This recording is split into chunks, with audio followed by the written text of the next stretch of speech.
Now Chapter 13. Further talks between King Rahugana and Jud Bharat.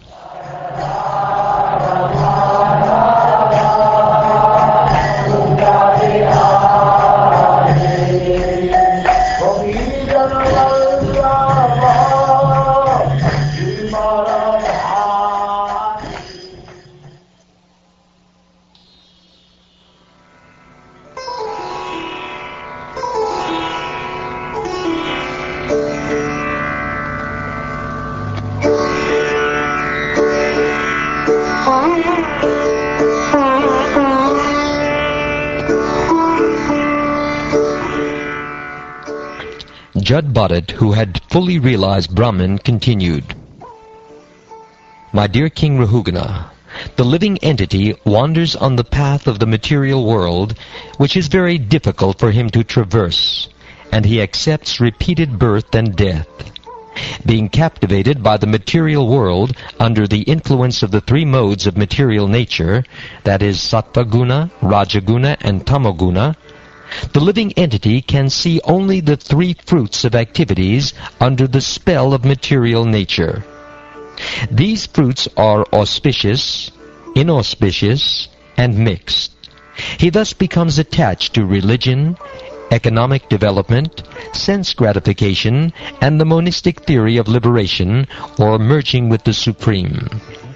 He works very hard day and night, exactly like a merchant who enters a forest to acquire some articles to sell later for profit. However, he cannot really achieve happiness within this material world. O King Rahugana, in this forest of material existence, there are 6 very powerful plunderers. When the conditioned soul enters the forest to acquire some material gain, the 6 plunderers misguide him. Thus the conditioned merchant does not know how to spend his money, and it is taken away by these plunderers. Like tigers, jackals, and other ferocious animals in a forest that are ready to take away a lamb from the custody of its protector, the wife and children enter the heart of the merchant and plunder him in so many ways.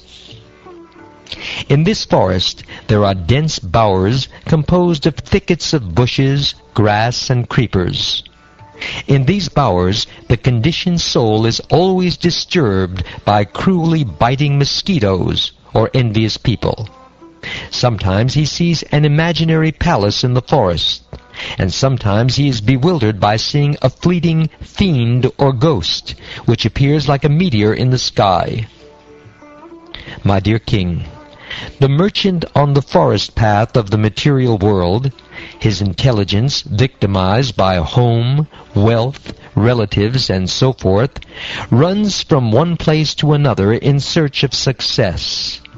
Sometimes his eyes are covered by the dust of a whirlwind. That is to say, in his lust he is captivated by the beauty of his wife, especially during her menstrual period. Thus his eyes are blinded, and he cannot see where to go or what he is doing.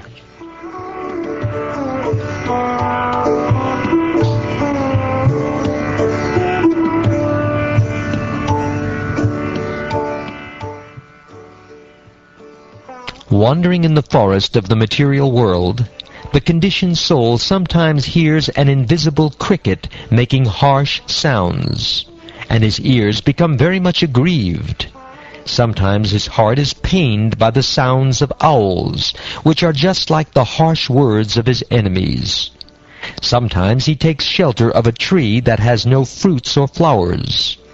He approaches such a tree due to his strong appetite, and thus he suffers.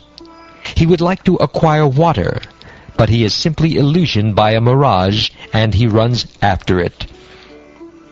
Sometimes the conditioned soul jumps into a shallow river, or being short of food grains, he goes to beg food from people who are not at all charitable. Sometimes he suffers from the burning heat of household life, which is like a forest fire. And sometimes he becomes sad to have his wealth, which is as dear as life, plundered by kings in the name of heavy income taxes. Sometimes, being defeated or plundered by a superior powerful agent, a living entity loses all his possessions. He then becomes very morose, and lamenting their loss, he sometimes becomes unconscious. Sometimes he imagines a great palatial city in which he desires to live happily with his family members and riches. He thinks himself fully satisfied if this is possible, but such so-called happiness continues only for a moment. Sometimes the merchant in the forest wants to climb the hills and mountains, but due to insufficient footwear, his feet are pricked by small stone fragments and by thorns on the mountain. Being pricked by them, he becomes very aggrieved. Sometimes a person who is very attached to his family becomes overwhelmed with hunger, and due to his miserable condition, he becomes furious with his family members. The conditioned soul in the material forest is sometimes swallowed by a python or crushed. At such a time, he is left lying in the forest like a dead person, devoid of consciousness and knowledge. Sometimes other poisonous snakes bite him. Being blind to his consciousness, he falls down into a dark well of hellish life, with no hope of being rescued. Sometimes, in order to have a little insignificant sex enjoyment, one searches after debauched women. In this attempt, one is insulted and chastised by the women's kinsmen. This is like going to take honey from a beehive and being attacked by the bees. Sometimes, after spending lots of money, one may acquire another woman for some extra sense enjoyment. Unfortunately, the object of sense enjoyment, the woman, is taken away or kidnapped by another debauchee. Sometimes the living entity is busy counteracting the natural disturbances of freezing cold, scorching heat, strong wind, excessive rainfall, and so forth. When he is unable to do so, he becomes very unhappy. Sometimes he is cheated in business transactions, one after another.